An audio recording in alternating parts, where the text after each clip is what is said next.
আমি অন্তর্বর্তীকালীন সরকারের প্রধান ডক্টর ইউনূস সহ সকল উপদেষ্টাদের প্রতি আন্তরিক অভিনন্দন জানাচ্ছি।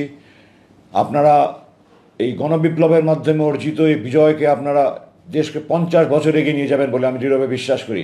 ডক্টর ইউনূসের মতো একজন যোগ্য ব্যক্তির নেতৃত্বে এই উপদেষ্টা পরিষদ দেশের সকল জঞ্জাল মুক্ত করবে। দেশের যত রকমের প্রতিষ্ঠানকে ধ্বংস করে দেওয়া হয়েছে সবগুলি প্রতিষ্ঠানকে আবার ঢেলে পুনর সাজিয়ে দেশকে একটা সমৃদ্ধশালী রাষ্ট্র হিসেবে গড়ে তোলার জন্য ওনারা সর্বাত্মক চেষ্টা করবেন বলে আমি বিশ্বাস করি।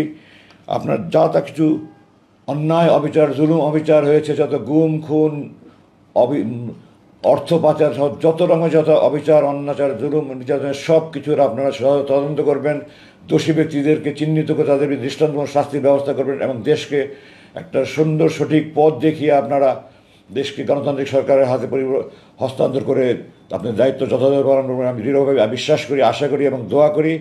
আমি জনগণের প্রতি সমস্ত রাজনৈতিক দলের প্রতি আহ্বান জানাচ্ছি, আপনারা আপনাদের সর্বাত্মক সহযোগিতা অব্যাহত রাখবেন এই বিপ্লবী সরকারের প্রতি, এবং রাজনৈতিক দলের প্রতি আমার বিশেষ অনুরোধ থাকবে আপনারা ওনাদেরকে নির্বাচন নিয়ে কোনো রকমের কোনো চাপ দেবেন না, আপনারা কোনো রকমের সময় বেঁধে দেবেন না। ওনারা, আমি দৃঢ়ভাবে বিশ্বাস করি ওনারা যথাযথভাবে কাজ করে যত দ্রুত সম্ভব ওনারা গণতান্ত্রিক প্রক্রিয়া চালু করবেন।